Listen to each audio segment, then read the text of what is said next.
Perriman was streaking down the middle of the field on a post-corner route late in the first quarter Sunday. He had a step on a Tennessee Titans defensive back and Ravens quarterback Joe Flacco threw him the ball in stride.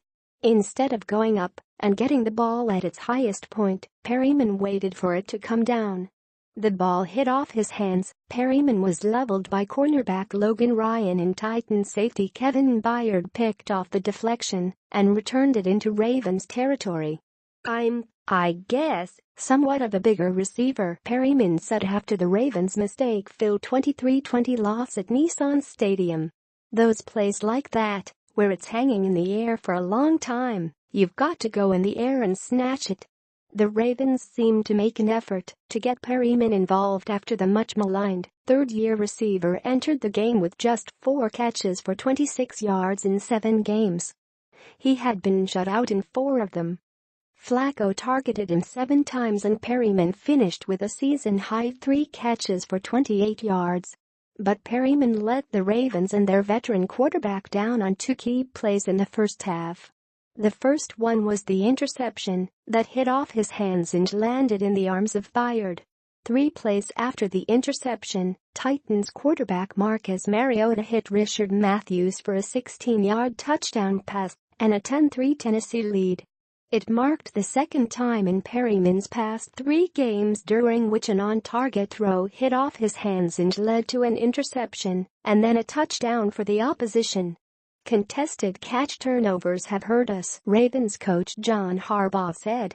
We can't have contested catch turnovers for interceptions. It's cost us games. Asked whether the interception was the type of play Perriman has to make, Harbaugh said, absolutely. All the receivers have to make plays. When you get the ball thrown to you downfield, you have to make plays. He knows that. He made a few plays for us on the sideline. Perriman said he knew the pass was coming to him on the play that resulted in the interception.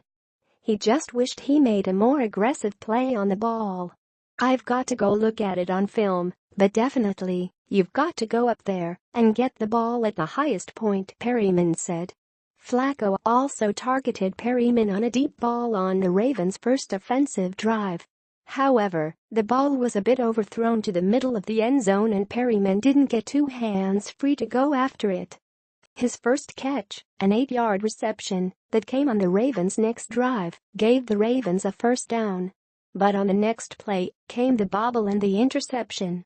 On the Ravens' next drive, Perriman made a 6-yard reception. But 5 plays later he had an egregious drop on the sideline on a play that should have been a first down. The Ravens were forced to settle for a 49-yard field goal by Justin Tucker.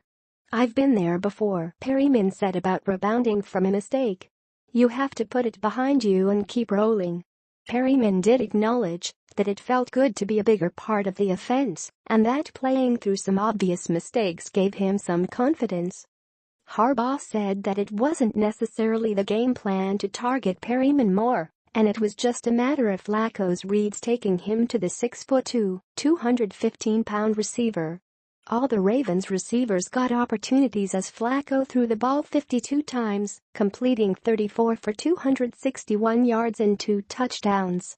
With Michael Campanaro out with a shoulder injury, and the Ravens having waived Griff Whalen and Chris Matthews during the week, they had just 4 receivers active for the game.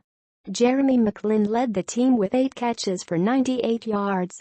Wallace had 4 catches for 19 yards and a 1-yard touchdown. Chris Moore also had a reception for 16 yards, but that was on a fake punt. We want to get guys involved, Harbaugh said. We want to get Breshad involved. We want to get Mike involved. We got McLin involved quite a bit, and we want to continue to do that.